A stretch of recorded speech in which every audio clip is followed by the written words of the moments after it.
नमस्कार, मी रेश्मा मोरे. पुस्तक वाचणं हा नुसता छंद नाही, तर आपल्या जगण्याचा महत्वाचा भाग आहे. आपण नेहमीच वेगवेगळ्या लेखकांनी लिहिलेल्या विविध विषयांवरील पुस्तकांच्या शोधात असतो. सततच्या वाचनाने समृद्ध होत जातो.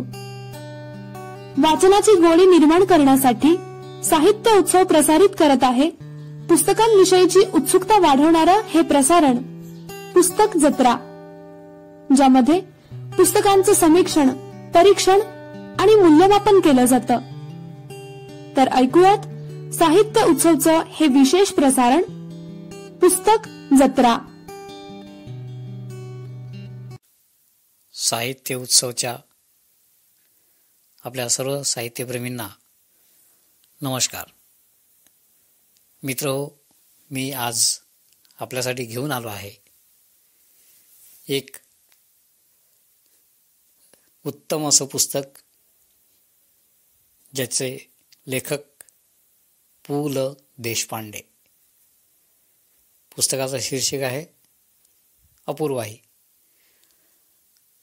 अपूर्वाई या पुस्तकामध्ये लंडन, पॅरिस आणि जर्मनी या 3 ठिकाणच्या प्रवासाचं पुलंनी केलेलं वर्णन,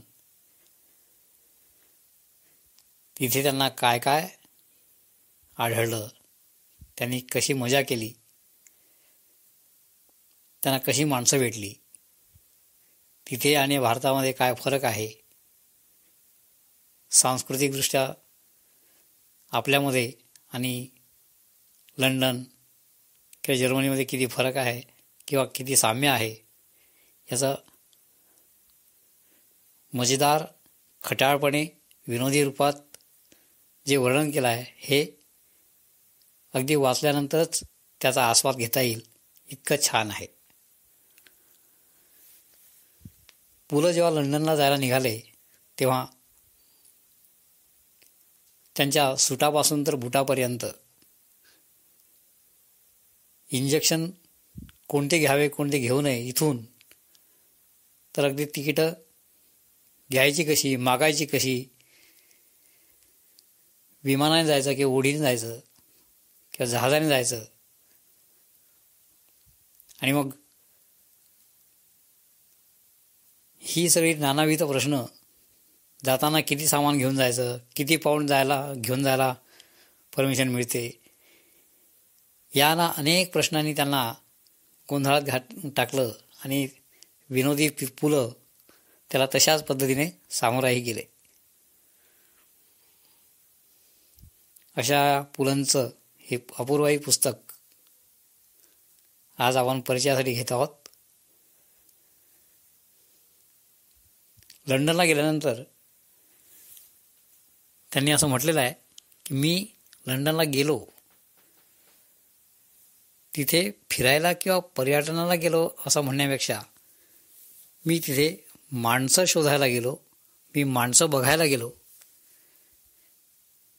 असं म्हटलेलं जास्त योग्य ठरेल. आणि हे खरं आहे. त्यांनी तिथल्या स्थळांचं जास्त वर्णन करण्यापेक्षा तेथील माणसं कशी, त्यांचं वागणं कसं, राहणं कसं, बोलणं कसं, त्यावर त्यांनी भरपूर छान असे विनोद केले आहेत. उत्तम प्रसंग त्यांनी त्यात वर्णन केलेले आहेत. आणि त्यांचा मूळतः खट्याळपणा जो आहे, तो यात आणखीच उठून दिसतो. असं हे अतिशय उत्तम पुस्तक. पु ल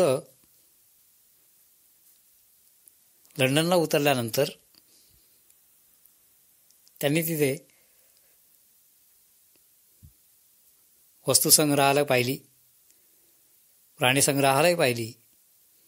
एवढंच नव्हे, तर ते ज्या गोष्टीचे जास्त चाहते आहेत, ते नाटकं, वेगवेगळ्या प्रकारची प्रदर्शनं, वेगवेगळे संगीताचे कार्यक्रम, सांस्कृतिक कार्यक्रम, मिलिटरीचे शो, या सर्वच गोष्टी त्यांनी तिथं पाहिल्या. आणि ह्या पाहत असताना त्या चालू असताना त्याचा भारतातील काही नटांशी, काही सांस्कृतिक कार्यक्रमांशी कसं साम्य आहे हेही लिहायला ते विसरले नाहीत. यामध्ये विशेषतः पिटलॉक्री या छोट्याशा खेड्यामध्ये जो उत्सव भरला, त्या उत्सवामध्ये जे नट नटी किंवा लहान मुलांचे जे कार्यक्रम झाले ते त्यांना जास्तच मनाला अगदी प्रसन्न करून गेले. आणि हे कार्यक्रम बघत असताना काही नट किंवा काही कलाकार हे कलेसाठी कसे जगतात, विशेषतः रुदरफोर्ड हा बाहुल्यांचा एक खेळ करणारा कलाकार. त्याच्या कार्यक्रमाला प्रेक्षक नसले तरीही तो खेळ मात्र नियमित करायचा. मग हे सगळं करत असताना तुम्ही हा खेळ बंद का करत नाहीत, असा प्रश्न जेव्हा त्याला विचारला गेला तेव्हा तो म्हणाला की हे माझं पॅशन आहे. प्रयत्न करूनही ते सोडू शकत नाहीत. अशा प्रकारचे नट, अशा प्रकारचे कलाकार आणि कोणत्याही कलाकारांना आपली कला जोपासताना किती त्रास होतो तो केवळ लंडनमध्ये झाला असं नाही, भारतातही तीच अवस्था आहे. त्यांना स्वतःला सिद्ध करण्यासाठी किती यातना सहन कराव्या लागतात त्याची अनेक उदाहरणं या पुस्तकामध्ये आलेली आहेत. कार्नाईल आणि विलियम शेक्सपियर यांच्यासारख्या जाणकार लेखकांना त्यांच्या साहित्याचा आस्वाद तर त्यांनी तिथे घेतलाच, त्याचबरोबर त्यांच्या स्मारकांना, त्यांच्या घरांना भेटी देऊनच त्यांचं समाधान झालं. पुलं लंडनला असताना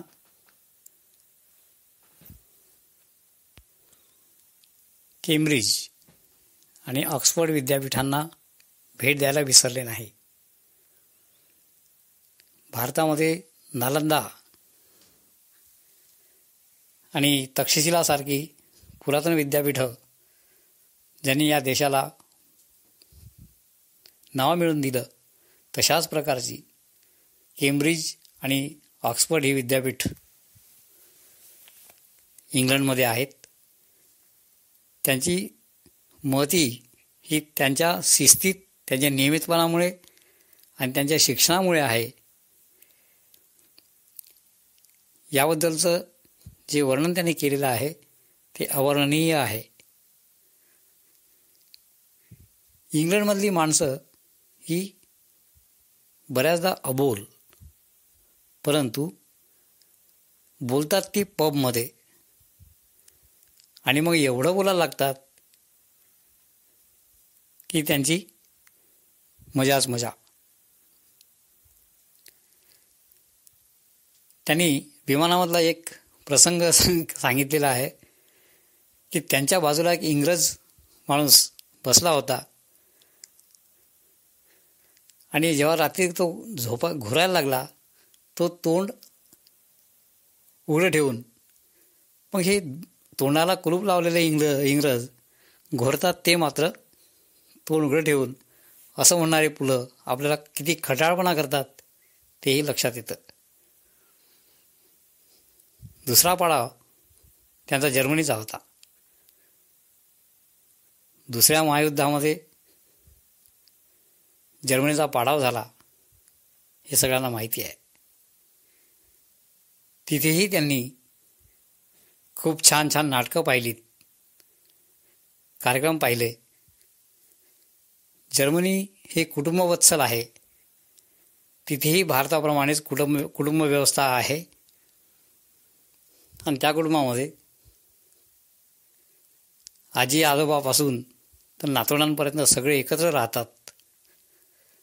असे कुटुंबवत्सल जर्मनी, तिथे त्यांचं कसं स्वागत झालं आणि त्या थोड्या दिवसांच्या काळात त्यांना नाताळ तिथे साजरा करता आला. नववर्षाचं स्वागत तिथेच झालं आणि तिथून ते पॅरिसला आले. पॅरिस ही असंच त्यांना मोहून टाकणारं पॅरिसबद्दल त्याने भरपूर काही लिहिलं आहे, पण त्यांना पॅरिसची भाषा मात्र कधी आली नाही. ही भाषा राणी मला कधी प्रसन्न झाली नाही असं ते म्हणतात. पॅरिसच्या त्या प्रवासात त्यांनी या पुस्तकातून आलेलं वर्णन खरंच खूप महत्त्वाचं आहे. पुलं म्हणतात, हे पॅरिस, मी इतके दिवस तिथे राहिलो, सुमारे 2 महिने किंवा त्यापेक्षा जास्त, पण मला पॅरिसचं आकलन मात्र झालं नाही. इतकं अतर्क्य असं हे पॅरिस आहे, इतकं सुंदर पॅरिस आहे, तिथली लोक खूपच सुंदर आहेत. आणि अर्थातच पॅरिस सुंदर झालं ते लोकांमुळेच, तिथल्या लोकांच्या वागण्यामुळे, त्यांच्या आपसातील प्रेमसंबंधामुळे, कामाच्या कामसो वृत्तीमुळे. दुसऱ्या महायुद्धात फ्रान्सचं जे काही नुकसान झालं ते ज्या पद्धतीने त्याने भरून काढलं ते पाहूनही त्यांना नक्कीच आनंद झाला. जसं जर्मनी संपूर्ण महायुद्धाचं ओझं घेऊन एका पराजयाच्या नामुष्कीत फिरणारं हे जर्मनी, पण 10-15 वर्षातच पुन्हा उभं झालं आणि त्या कटू आठवणी सोडून पुन्हा आपल्या पूर्वपदावर येण्यास ते सज्ज झालं. फक्त फरक जर्मनीमध्ये एवढाच होता की आता तिथे अमेरिकन पद्धतीच्या इमारती दिसायला लागल्या. पुरातन इमारती बऱ्याचशा नष्ट झाल्या होत्या, पण तिथल्या माणसांचं, तिथल्या रहिवाशांचं, देशावरचं प्रेम मात्र होतं, तसंच राहिलं. त्याच जोमाने त्यांनी आपला देश उभा केला. याचा अर्थ इंग्लंड असो, फ्रान्स किंवा जर्मनी, या देशातील जनतेला त्यांच्या मायभूमीबद्दल जी आस्था, जे प्रेम आहे, जो अभिमान आहे, त्याचबरोबर त्यांना स्वतःच्या भाषेवरही तेवढाच गर्व आहे, अभिमान आहे. आणि माणसांमध्ये जे प्रेम आहे किंवा इतरांबद्दल त्यांचं जे प्रेम आहे तेही तितकंच महत्त्वाचं आहे. हेच या पुस्तकातून पुलंनी सुचवलेलं आहे.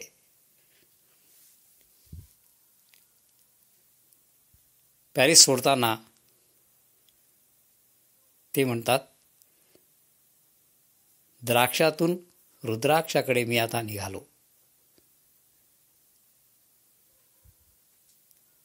आणि त्यांचा एक मनोदय अपूर्ण होता तो त्यांनी पूर्ण केला. त्यांना जलप्रवास करायचा होता आणि म्हणून पुन्हा ते इंग्लंडला परतले. तिथून त्यांनी जलप्रवास केला तो भारतापर्यंत. या पुस्तकामध्ये जे जे वर्णनं आली आहेत त्यांनी तिच्या स्थानिक प्रदर्शनापेक्षा, नाटकांपेक्षा ती नाटकं करणारी मंडळी त्या प्रदर्शनाची किंवा त्या स्थळाची माहिती देताना तेथील माणसांची भूमिका कशी राहिली, तिथली माणसं कशी आहेत, यावर त्यांचा भर जास्त आहे. तिथली संस्कृती कशी आहे आणि ती त्यांनी कशी जपली.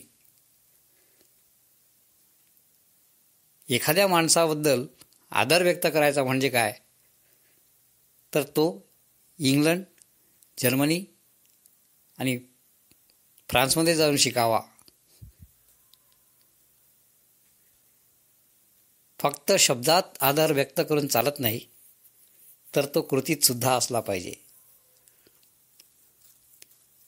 आणि हे ज्या पद्धतीने सांगितलं गेलं आहे तसं ते सगळं तिथे जतन करण्यात आलं आहे या तिन्ही देशांमध्ये. आणि म्हणून ही अपूर्वाई. अशा या सुंदर चित्रित केलेल्या, रेखांकित केलेल्या अपूर्वाईचं आपण सर्वांनी नक्कीच वाचन करावं ही माझी इच्छा आहे. धन्यवाद. दर्जेदार साहित्याचा आणि कलाकृतींचा आस्वाद घेण्यासाठी जॉईन करा साहित्य उत्सव व्हॉट्सॲप किंवा टेलिग्राम ग्रुप. जॉईन करण्यासाठी संपर्क करा 98 81 60 20 25 या क्रमांकावर. संपर्क क्रमांक पुन्हा एकदा 9881 60 2025. साहित्य उत्सव हे यूट्यूब चॅनल आजच सबस्क्राईब करा. साहित्य उत्सवच्या फेसबुक पेजला जरूर भेट द्या, कारण ज्ञान आणि मनोरंजन यांचं अतूट नातं म्हणजे साहित्य उत्सव.